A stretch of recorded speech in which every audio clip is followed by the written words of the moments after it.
Hey guys, the Bama Dog review. Got a couple of products today. I'm going to install my Nissan Frontier, my 2022 Frontier Pro-4X right here. Got it in the garage. So I've got a couple things down here I'm going to show you here. We got the Rovi CL-6001 Dashcam. Going to install it, and at the same time I'm going to install what many of you have already seen on the internet. People have installed them everywhere. I installed a set of these on my son's car. This is the Govee RGB car LED strip light. Mine is the one that does not have the remote control, but it does have the IR remote, but it does have the remote here.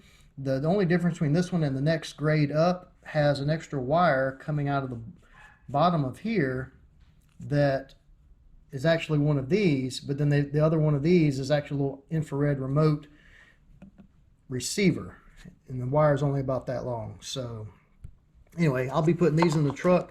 So the predicament I've got here is I've got one of these, and for the dash cam I've got one of these. So I need two of those. So what I've done is I've had one of these for a while now. It's a 12-volt splitter.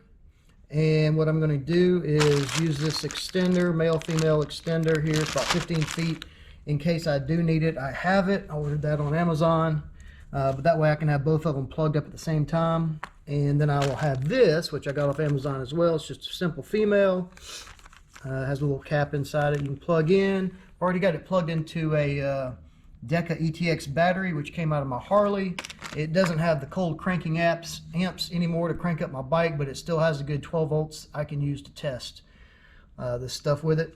And what I'll end up doing is putting the ground on a non-painted bolt underneath around the fuse box, and then this side I'm going to actually cut off right here and attach it to a fuse splicer, or fuse tap, excuse me, that I've already got in here.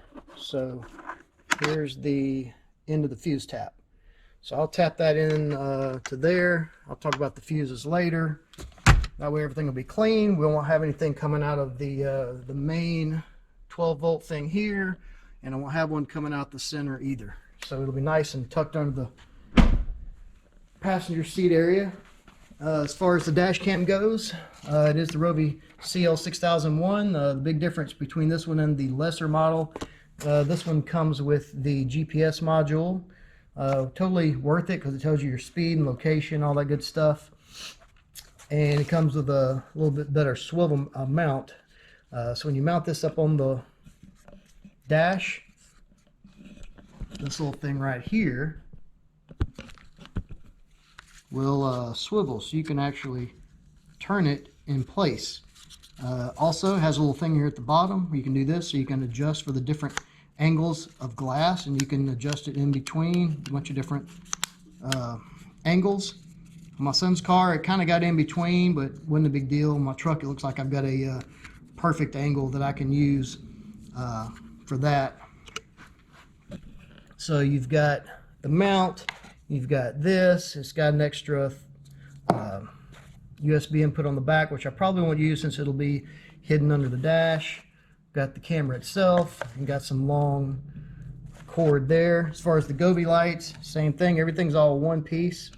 So you got this. You got your on-off switch here.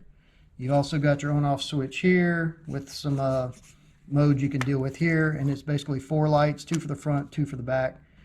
And you got some LED or some zip ties right here, which I don't think I'll probably use. I usually use double-sided Velcro, which works a whole lot better. You can take it off easily and restrap it. So I'm going to test it all out in a minute with this battery and see if everything works correctly. Okay, I've got it all hooked up. I've got the battery here going to my base of the splitter. I had to put some zip ties on here. This little piece here kept popping out. A solid red light there. On one of the splitters, I've got the camera. You can see it's going here, nice and blue. It's got the screen going right there. Over here, we've got the LEDs going as well. Everything changes color, does a bunch of the functions it does. Brightness, change color, solid colored, random stuff, and then of course the power button will turn it off. So anyway, everything works as it's hooked up, so it should work when we get into the truck. Mount that to the windshield, run your wires to the bottom.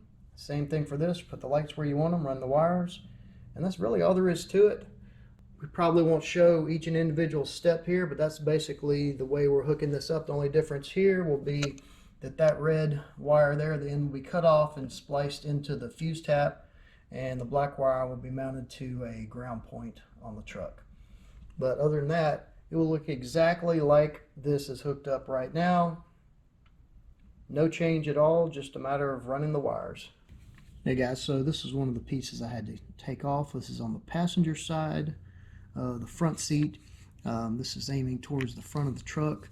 I finally found a tool here, super thin, tool painters use. And what I decided to do, it was so thin you can kind of stick it on the inside with the corner. You can see that it kind of goes right in there. You just lift up on that little thing, the little cap will pop right off, and shows I think it's a 10mm screw. Be aware that these things go in at an angle. This little clip, you see it is not straight, so make sure you put it back in there the right way. Alright, I've got my Rovi camera installed. Use a 3M tape. I stuck it on my tent. I think it should be able to hold up on that. The camera itself, the lens does go below the tent, which I tested on my camera or on my phone. So anyway, what I did, I routed it here. Instead of routing it on the top of my camera up here and going up here, I went ahead and routed it below just to keep it, you know, a little bit of the weight on top of the camera itself. And you can see I ran the wire kind of underneath that little piece where the rear view mirror is, and it kind of tucked it under here until it got all the way to the top, and then I tucked it even a little further so you wouldn't be able to see it, and now it's underneath this ridge here on the headliner all the way down. And then this was the tricky part. I tried to figure out how to route the wires around or behind the airbags. You see right here the airbags are off. Here the pillar is off, which shows the airbags. This is the airbag right here. You've got some electrical wiring right here, and then you've got a little rubber tube back there. I believe this could be air that might fill up the airbags. I'm not 100% certain on that, but it's not anything to do with the airbag itself as far as blowing up. So right here I've positioned my wire, if you can see it, it's right here, and I've put some double-sided Velcro, around the little tube here. Make it real tight, that way it doesn't start falling down from your headliner. You want to make sure it's tight enough to where it doesn't start falling. I ran it kind of down the end here, another piece of Velcro around the same tube, and then I kind of ran it down behind this little brace, which brings it in behind here. And then I put a zip tie, you can see right here, and this place here is where the airbag is actually attached. You can see it's got a little ring here, the little cloth spot right here. So there's a zip tie here, so that keeps this cable nice and tight, so it's not going to go anywhere. And then from there, I just ran it down this side right here. That's where the zip tie is. And then if I back it up here, you can see I kind of ran it behind this little lip. And right here is where the door gasket is. It kind of came off along this edge right here, so I took it off so I could get behind here really easily. And down here is a fuse box on the right side, not the driver's side. Anyway, the wire comes down here, and then it actually goes through there, because there is a ton of room inside here where the glove box is, and then the wire ends up coming out the bottom. So I'll be able to tie up a lot of stuff kind of in that area back there. The main fuse right here is this fuse tap right there. Now to get the glove box out, just so you know, you've got a screw here. If you open up the glove box, you'll see a screw here, or a bolt here, here, and there.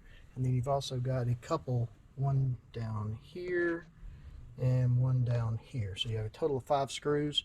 Undo those, and just kind of if you take this little thing off, the door gasket, you start pulling on the side a little bit here, it'll start to pull out, and you've got some little spots that are along the way that it'll just come right on out. Just be careful. You do have this. There's a little light inside the glove box. Just make sure you use the little pin here. Disconnect that. And what I plan on doing is putting a lot of my wiring on top of this little module that's underneath the glove box. So you can see that the glove box is going to go all the way back to these two pieces, but there's a little area down in there that's got a little space there, so I'll be able to put those 12-inch, or I'm sorry, those 12-volt little sockets things in there. So that's all for the camera install part, at least getting the wire down here, and next up will be the LED lighting. Okay, my plan all along has been to put this Govee controller, which has two lines out here. One of them is going to the 12-volt source. The other one splits off to each line, which you need to go on each side of the car. I think I found a nice little trick here that is going to be insanely awesome. And I won't have to remove anything in the center panel. What I want to do is put this in front of the gear shifter, but tape it up against the wall, the back side of the wall back there, or some kind of way like that. Kind of hard to see here, but I want to have it in the back with the wires staying back there and kind of going in the dash. Well, I just figured out a way. There's a gap right here that goes all the way back here and on the inside. So what I can do right here is I can take this wire right here, and from the inside I can kind of pull it all the way around the back side, and now I've got both wires going to this side. One side's the lights, this one is the power, and it can actually route up behind that and basically go all the way to the back without even being seen. The other side is the same way, so I can take that wire, move it back there over this handlebar looking thing, and tuck everything behind there, because there's a little lip behind there that you can't really see. And then I should be able to mount that up and everything will be completely hidden. So that's the plan, and that is insane that I just happened to see that. There was a little gap right there. I was able to slide that cable and get it on the inside of that little handlebar. I've got the final product here. Everything's already wired up and tucked away. Got all the wiring kind of right up here on top of the knee airbags. This little unit under here, under where the glove box would be, that's the knee airbag unit. My stuff is kind of located on top of that, kind of out of the way. Got two 12-volt male things going into my splitter. Got my fuse tap right here, and everything's put all back together. Again, all my wires are run down the center console.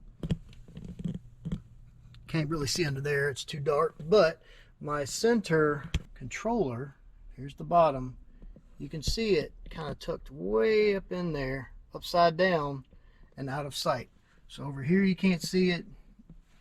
Pretty much anywhere you really can't see it. You'll just have to know where it is, which keeps everything concealed. So there's literally no wires anywhere for this LED install.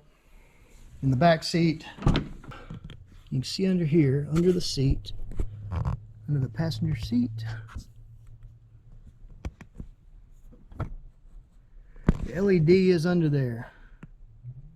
You can see that little white strip on top, and it's sitting on top of the little grill, and I just used a couple of zip ties to kind of hold it in place. But because the LED is thin, I actually put a wooden pencil behind it to kind of hold it in place. So that's the passenger seat.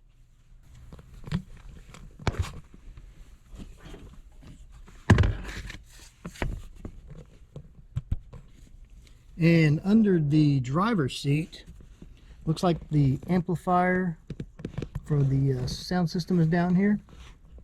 And the LEDs you can see are on the top. There are two pieces of Velcro. There's one piece of sticky Velcro going on top from left to right on top of the amplifier, and then I've got two double-sided Velcro strips on the LED and another pencil, and I stuck that to the Velcro that's actually has the backside sticky to the amplifier, and it aims straight back. Overall, I'm impressed how the whole system looks. Between the camera up top and the LED strips, like I said, I'll put the glove box back on. That's the only thing left. Again, just make sure you hook that back up. That's your light inside your glove box. Yeah, whole thing looks great. Camera looks good. Had tested it out today, and couldn't be better. So super happy with the design of the Frontier, with especially in this little center area, being able to pull that wire over the handlebar to get to the center console where the control is, and also have the power, be able to do the same thing, and they'll be able to load everything behind the glove box. Keeps this whole setup is completely wire free as far as what's seen. So a lot of people will run it through the back first, and then you have this little wire that you might see down here in the bottom between the seat and your area right here. They'll have like a little strip right here, but this one's completely clean. You don't see any single wire at all. So anyway, if you've got a Frontier, get you a light strip and get you a camera. Got a ton of room for storage and wires. Fuse box is over here. Super easy, looking good. So anyway, as usual, hit like, hit subscribe, hit all that good stuff. If you've got any questions, just leave me a comment and I'll get back to you. Roll Tide.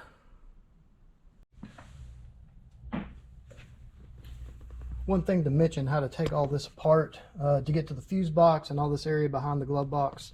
First step is to remove the floor mat, since it's got this little lip on the bottom. Next thing you'll want to do is take off this piece right here, but to do that, there is a tiny little piece under the trim here.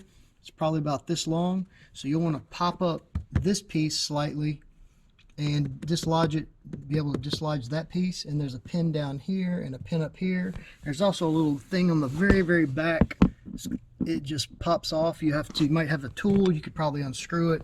There's no threads on it, on the actual plastic piece, but that's the second piece that comes off. And then to take off the glove box, I already showed you how to do that. It's those bolts here, 3 up top, 2 down below, and you'll have to take off this little rubber piece here for a little section there to get the glove box off. So when you put it back all together, glove box goes on, then this piece goes on, punch this back down to connect it, and then the floor mat, and that's how it all goes back together.